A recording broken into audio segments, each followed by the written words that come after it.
এটা নরম কাপড়ের উপরে নরম কাপড়ের উপরে আমরা দিয়ে নিব। এটা কিন্তু খুব মারাত্মক একটা জিনিস, স্কিনের সাথে সাথে বাস্ট করে, হ্যাঁ বাস্ট করে ফেলে।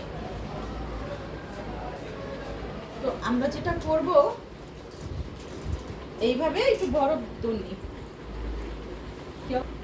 আর একটা কাজ করতে পারি, গরমকালে এরকম পার্টি মেকআপ হোক, যে মেকআপ হোক, আমরা 2-3 কোয়া বরফ আমরা যে বিউটি ব্লেন্ডার দিয়ে কাজ করব সেটার মধ্যে দিয়ে দিতে পারি। হ্যাঁ এটা কিন্তু ঘষেই নেওয়া যায় নাকি? হ্যাঁ, ঘষে তো নিবাই, তাছাড়াও একটু দিয়ে নিবা। তাহলে কি হচ্ছে, পানিটা কিন্তু সুন্দর ঠান্ডা হচ্ছে, তোমার মেকআপটা আরো বরঞ্চ ভালো বসতেছে। আর স্পঞ্জটা যখন ঠান্ডা থাকে, বরফ দিয়ে ভরা থাকে, তখন কি হয়, মেকআপটা খুব লং লাস্টিং করে। কিছু কারণ আমাদের আছে, এই জায়গাগুলো আমাদের অনেক বেশি প্রোডাক্ট দেওয়া যাবে না, এটাই বুঝাচ্ছি। সেটা যেটা ক্ষেত্রেই হোক না কেন, আমরা অতিরিক্ত যখনই প্রোডাক্ট দিতে যাব তখন কি হবে, বিশেষ করে এই জোনটাকে আমরা যখনই দিব তখনই আমাদের সমস্যা হবে। এটা আমাদের বেশি দেওয়া যাবে না। আচ্ছা, এটা করে আমরা